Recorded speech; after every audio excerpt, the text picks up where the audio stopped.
Hello, everybody. So I have a whole bunch of students that have been continuously asking me, well, throughout the years about Ken Tamplin, but also lately there's a thing going around the internet about people finding out that he lip-synced in not only videos but some live performances. And I'm just going to throw my 2 cents in about good old Ken Tamplin. So first of all, again, I didn't plan this, and I don't have like a way that I'm going to go about talking about this. It's just all off the cuff and just my thoughts about all this stuff. First of all, it goes very against my, I will say, morals or instincts to do something like this and to talk about somebody like this, because to go on the intranet, if something, jives with you and you dig it, then watch it. Pick up on it. You can comment, whatever you want to do. But the hate and the negative side of the internet, I'm not a big fan of, and it's because it's pretty simple to me as an adult or as somebody that's gotten older and put themselves through the ringer in life and criticism and fear and all this different stuff. When you don't like something, you don't have to lash out at it. You don't have to be like, fuck yeah, and have to do all this negative stuff. You can literally just be like, oh, I don't like this, or this doesn't resonate with me, and move on. The same as you would with a television program or, a song. Oh, I like this, then like it. I don't like this. You don't have to keep analyzing all the time, or you can do it internally. But so when it comes to this, also, talking about somebody online, first know, if you're making a video based on Ken Tamplin's a hack, all this kind of stuff, you're also kind of a hack, because you're using Ken Tamplin's name and his success as a vocal coach or as a YouTuber, whatever, to benefit from that. So me making this video right now doesn't feel right because I'm using Ken Tamplin's name, and I might attract more of an audience or people that aren't even involved in wanting to make music or sing just by using his name and just by putting my opinion out there. So that feels icky and weird to me. But here I am doing it. But again, you got to remember that with content creation, especially nowadays, people are stealing from people constantly.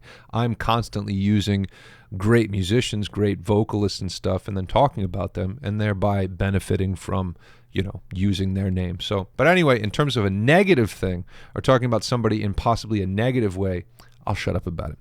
But so recently, I don't know who it was. Some other YouTuber, I guess, with enough views and subscribers, made a video pretty much proving that Ken Tamplin was lip syncing. Now, as a musician, I've known that he lip synced in his performance videos all the time. And I don't mean that as a shitty thing. It just means like every single video I've ever seen him put out, and I don't watch that many of them, this is many years ago, I could always tell he was lip syncing. It was night and day. It was like, oh, okay. Oh, no, he's not. That's playback. He's not actually singing right now. And you could tell because his mouth wasn't synced up, and he was always putting on a very big, ego-y kind of persona, like kind of smiling, freaking doing this stuff, and all the stuff he does. So that persona sometimes didn't remember perfectly to a T the subtleties of his performance, and then I could tell he was lip syncing. But again, this is the internet. So many people are doing this, and this is one of the reasons I made this video. So when I started out on YouTube, a lot of my early videos that got a lot of views, like 15 years ago, were lip synced. Me playing acoustic guitar and singing, I recorded it first because I was afraid of judgment, and I was afraid of not being good enough, and I was afraid of maybe if I'm not a good enough vocalist, and this is what I wanted in my career and stuff. So I was afraid of being everything. When you go back to some of that stuff, still get views on it, still get appreciation of stuff. And for the most part, it was pretty much still what I was doing, but I still recorded it and processed it separately. I didn't even know how to mix. I didn't even know how to record. I didn't know how to do anything. I didn't know how to sing, for Christ's sakes. But yeah, there's that as well. To this day now, still with music videos and recording a song and then making content for it, it's very much easier to make something and then create the video for it, because not all of us are great at wearing all of these hats and doing everything at the same time and being like, be great, go. Now, when it comes to Ken Tamplin, I've been teaching for about 13 years. I've had students that have taken lessons with him. I think one of the last ones said that his rate was $750 an hour. Whatever you want to take away from that, I think that's insane. And I don't know how I would be able to teach from that place of confidence, being like, I'm worth this. But if he thinks he's worth that and he's getting that, then hell yeah. But to take a lesson like that and feel like you're going to get enough information that you're like, yeah, that was money well spent is crazy to me. But every student that I've had that had taken lessons with him, I'm sorry to say, said that it was not good, and that he acted like he didn't want to be there, and they didn't really get much help from it. The most comical one was recently a lesson with a video, a lesson with a guy named Chip that I had. Dude was muscular. His lesson with Ken was when he was trying to do these things like learn mix and stuff. Ken's advice to him was that he was too muscular. Sorry, I've been sick for like a week and a half. It's messing with my brains. And that he wouldn't be able to probably do some of the stuff because he had too much muscle and stuff. The explanation was the most ridiculous thing I've ever heard. Anyway, sadly enough, most of the lessons that people have had with this guy have been negative. They haven't liked them. And that is what it is. I've never had a lesson with him. I've never had a lesson with anybody, actually. I'm completely self-taught. But again, that's just a weird thing I'm throwing in here because Ken's always weirdly had kind of an ego-y attitude that just didn't jive with me. And whether that means that he's kind of a prick or something, I don't really know. But I just, as I mentioned in the first part of this video, I didn't jive with the way he sounded or the things he was doing. I tried to get information. I remember buying his course way back. I didn't like the course. I don't like the way Ken sounds. And when it comes to me singing and teaching, sometimes I'm going to sound better than others. And I've been doing this stuff for years. So there's going to be videos where I don't sound good. And there's going to be ones I do sound better. But I want to like the way somebody sounds when I learn from them. Because I want to start to achieve more of what they're doing. And with Ken, he always sounded like he was dying and belting too hard and compressing too much. And he just sounded rough. And what's funny is that he'll mention that in his course, like, Ken, I know you sound like a dying cat right now. And he kind of always sounded like that to me. And he'll make fun of himself in the course with that. I bought his course, though, because I wanted to learn how he was getting his distortion. I was having a lot of confusion about distortion. And at the end of the day, it was a waste of money because he doesn't talk about distortion. He promises that he does, and he promises that he's going to be there, and he's going to teach you everything, and this is going to be whatever. And at the end of the day, he talked about, you should be able to do this long enough that you can push into the note. And you're like, what the fuck does that mean? And that's it.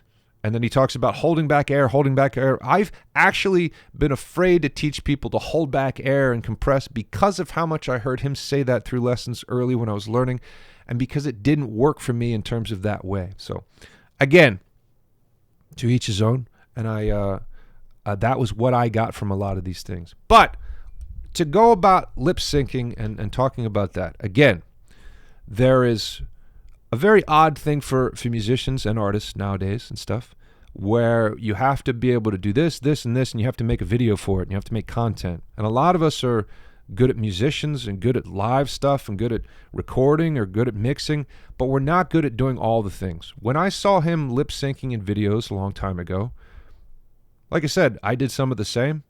So I was like, whatever. Not what I would have chosen to do if I was teaching people how to sing, but I get it. And the biggest takeaway being that we're afraid. We're all very afraid, very fragile species of people that, especially as artists and sensitive people, we're very afraid of being judged. We're very afraid of not being good enough, and etc. But again, when it gets into the realm of egoing, high dollar lesson I teach people and stuff, yes, we start to throw up some kind of a red flag there where we're like, you probably should have been doing this live, or you probably should have been making it more legit. And again, my videos were just me as a 20-year-old just trying to be a musician and see if people would like it. So I wasn't teaching online for I started doing that probably like 3 years ago, where I was actually taking my accrued, knowledge and everything and actually starting to teach people.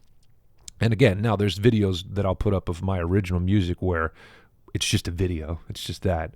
I wasn't wearing the same clothes and recorded the whole song in one day with every instrument. There are versions of that, but again, I got over all that stuff of trying to just make the fake video, and because I recognized personally what that was, and it was just a fear-based thing, and I wanted to overcome that. And yeah, if you're taking that on stage then and stuff like people caught him doing, or they caught him doing a live stream where he was lip syncing in the live stream, yeah, we get into some bullshitty areas, which is it's unfortunate. But again, just know that it's just fear. Maybe his success got away from him too much to the point where he doesn't want to have a squeak or a bad day or a crack or somebody be like, you're not very good. But sometimes people relate to more of you being a human than other things. They want to like you as a person. And I'm sure a lot of people, like I said, he's got a hell of a following. But here's the funny thing. Most YouTube channels that I do pay attention to, which is not many, are kind of declining. Ken's definitely declined over the years. He used to have millions of views with every video, and it's just gotten really, really bad if you look at the numbers. My stuff, I would put up stuff for a year, and I would fall away from it for a year, lose faith in myself, my everything, and then I would start again. And I didn't really have a direction. I didn't really know what I was doing until I started putting up just lesson videos and being like, all right, I'm going to try to help people. And, hopefully get students and hopefully financially support myself. But anyway, a lot of YouTube channels are dying, and Ken's channel is very much on the decline. It's been for a long time. And like I said, mine pretty much too. It's very hard to keep people's attention and to engage people and stuff without all the bells and whistles of things. Somebody that is doing very, very well is Chris Lipe. I have had a little bit of interaction with him. We were supposed to do some things, but then the dude's busy. I've had students that have gone to Chris and they have good things to say. So that's always been good, and he's been really kind to me through emails and stuff. And like I said, a lot of students find me because of Chris Lipe. A lot of students probably find Chris Lipe because they find me. But that dude's channel is always doing well. He does marketing, he does email marketing, he does a lot of things to really perpetuate success with it. But he also came out of the gate just being a vocal coach, not trying to be like a musician or this or original artist or whatever. He was just doing that. So anyway, at the end of the day, I wanted to make this not to necessarily disparage Ken, just to say my opinion on it because people were asking me about what my opinion was. And I've made fun of him a little bit in the past because I don't agree with some of his methods. I don't agree with paying is king and this very bright thing he does where everything, I remember in his lesson with being as open as possible. And I'm like, that is the most uncomfortable, unrelaxed position. And the tongue thing that everybody mentions is absolutely not legit. Almost every vocal coach would fucking see that and be like, what is going on?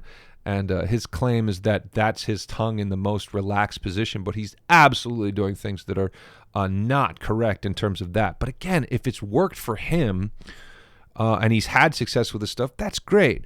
But I try to be mindful, especially as somebody that's self-taught, of, again, just like I perpetuated in the beginning of this video, some things are going to work for people, some things are going to connect to people, and some things aren't. Some people are going to watch a video of me talking, and they're just going to jive with the way that I explain information and stuff. And then some people, and I've had more of this now, ironically, because I'm helping people, where people just want to be like, nuh-uh, and what's with your fingernails? And they want to fucking just bring me down.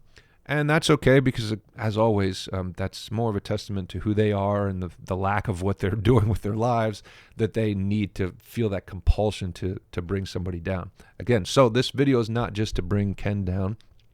I've always known he was lip syncing things. I understand the fear involved in that. I understand wanting to be great. I understand how you want to be perceived. I understand wanting to be taken as a professional. I understand all of those things. But again, it's just a fear-based thing. And the path forward, he's going to push back and he's going to fight against this and he's going to be like, fuck that guy and this guy's not right and he's going to do whatever he's going to do. But I would rather come forward and be honest about this stuff and try to have an honest approach with everything I'm doing, because at the end of the day, I don't want to have backlash for using somebody's name like I'm doing right now, or from putting somebody down or bringing somebody down. That's just not the way I want to do things on here, because again, It's that stupid thing you learned when you were in kindergarten. Treat others how you want to be treated. I do try to have that approach as much as I can. I'm very grateful that I haven't gotten much negative feedback throughout the many years I've been on YouTube. Mostly people like what I'm doing. They like the way I sound, or they like this or that. And I've been really fortunate in that way. But again, the irony being that now that I've put out so many lesson videos, there is hate coming from that stuff of just because you're trying to help people. The more attention you get, the more you're going to get that dichotomy and that diverse, people being like, yeah, dude, this is awesome. Thanks so much. And this other person being like, nuh-uh, you're a piece of shit. You shouldn't be teaching people, whatever. So anyway, what are your thoughts about this? What are your thoughts about Ken? Anybody out there had lessons with him? Very expensive lessons with him? Anybody taken his course and gotten some help from it? I think he had some good warm-ups and stuff, but it tended to be scale.